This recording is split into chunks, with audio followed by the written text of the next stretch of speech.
Hi, how you doing? This is Derek Payne. Hopefully you're watching this because you're one of my speech students at El Centro College in spring of 2020. Class has been interrupted but not derailed by a global pandemic. And my first thought for you is that I hope that you're safe. I hope you're okay. Hope all is going well for you. I hope that you are developing strength mentally, physically, emotionally, and I hope that you realize that if you can go to college and complete your journey during a pandemic, that you can do anything. There's nothing that can't stop you. So this is a test, and I intend to pass it, and I intend for you to pass it with me. Communication is going to be key. I didn't know has never been an acceptable answer for me. It's not an excuse. It's not even an explanation. I need you to be able to communicate with me. To that line, everybody knows that my syllabus has my phone number and my email address on it. I want to make sure you utilize it. Well, Payne, I can't get to the internet and I can't find. My email address, dpayne@dccd.edu, is publicly available to anybody that's looking forward. Also, my cell phone number, 469-441-7429. I need you to check in with me. I need you to let me know that you're all right. I prefer to be reached by text message because otherwise it gets lengthy. If you are going to text me, please send your name in the very first text message, as in, hi, this is Derek Payne, and also include your section number and or your day and time of class. What's acceptable? Hi, this is Derek Payne. I'm in your 9:30 Monday, Wednesday speech class. Or, hi, this is Derek Payne. I'm in speech 1311, section 53004. Whatever the case may be. After that first message, I'll be able to communicate with you much more effectively. Everything is good. And there's good news in the middle of all of this drama. The good news is that our final destination has not and will not change. I promised you in January that by May you would be stronger in public communication and that you would have a better understanding of the world that we live in. Both of those things are still true, but it's going to take some effort. It was going to take some effort anyway. The effort will not change on my part, and I hope that you know that the effort should not change on your part. The timeline has not changed. We got a lot of work to do over the next 30 to 40 days, and I want to make sure that you are empowered to do so. You are not being taken off of your journey. Please repeat that to yourself out loud right now. I'll wait. Good. The route may be different. The needs may be different. But please remember that we are going to get to where we said we are going to get to. Let's go forward. A lot of what has changed, and a lot has changed, but a lot of what has changed is convenience and comfort. And that's good because we're always going to have to make adjustments. Life is full of adjustments. I've been perpetually making adjustments since the day I took my first breath. And you have too. We know how to make adjustments. We know that sometimes comfort has to be sacrificed. We know that sometimes convenience has to be sacrificed. But there's no such thing as the word impossible in this journey we're going on. We started it for a reason, and we're going to finish it with a better reason. I'm going to work as hard as I can to make sure that you are given the best instruction possible. Some of it will be videos, some of it will be in printed form, some of it will be in direct contact through Zoom or other apps that we may find to be more available.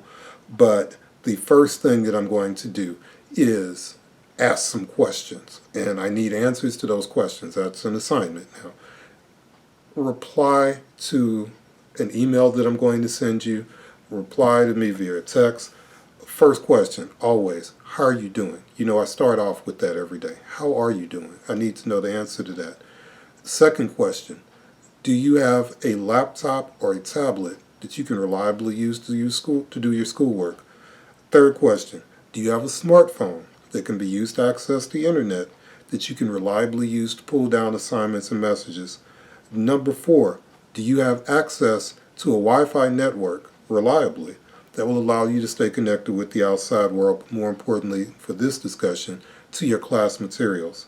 Number 5, what are your individual, non-technology, what are your individual needs? If I can be of assistance, if I can point you in the right direction, I'm happy to do so.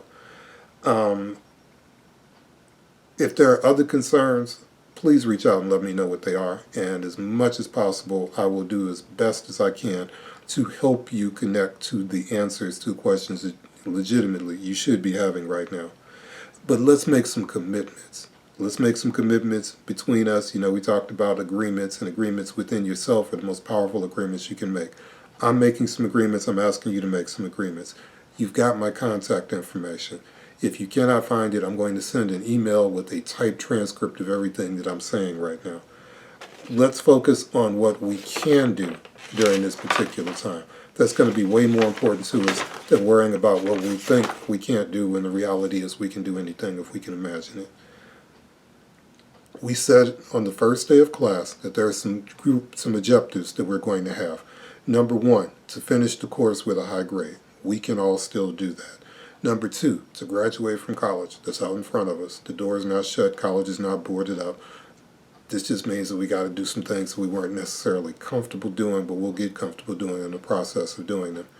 Number three, that we're going to finish in a reasonable time frame. You will not go to college indefinitely. You will provide yourself and your family with a visible college degree within a reasonable amount of time. Number four, you're going to develop some marketable skills. One of the things you'll be able to tell any employer you have in the future is, I went to college during the pandemic and I found a way. That's extremely valuable. Learn how to do that. And number five, again, this is your personal one. Take the pledge to make your community a better place. Right? It's not just about you. There are people that are looking at you, that are depending on you, that want you to succeed, and I happen to be one of them. We're going to measure progress in small steps. We still got assignments to do. You'll be notified electronically of those assignments, timetables, resources, and deadlines. All those things are still true from the day you signed up for my class. Am I forgetting anything? Remember that worry is the most ineffective tool in your toolbox. I've always told you, you have a lot of tools in your toolbox. The worst tool for you to use right now is worry. It's not going to fix anything. It's not going to solve anything. It's going to make everything worse. Get worry out of your attitude and your vocabulary. Let's use the tools that work.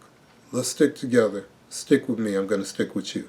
I believe in you. I know you can do this, and you will get in your email a written transcript of everything that I've just said.